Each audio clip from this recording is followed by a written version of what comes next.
how to be able to see when a currency is strong and when a currency is weak.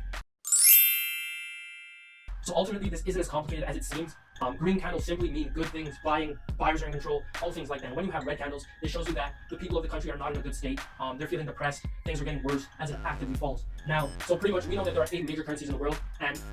if you do go through, let's say you look at all the Australian pairs, you go through and look at all of the Swiss pairs, all of the Canadian pairs, all of the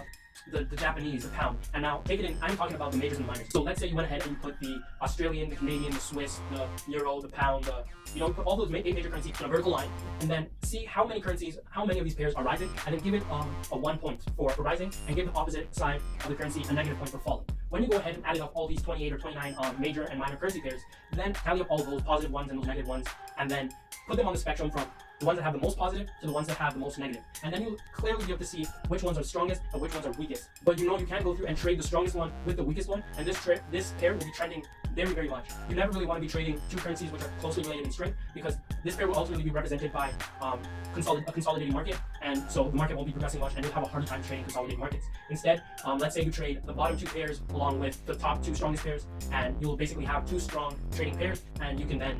be able to get larger moves on these, because not only is the momentum going in one specific direction, but you're also pairing a strong currency with a weak currency, which is something you can be adding to your benefit.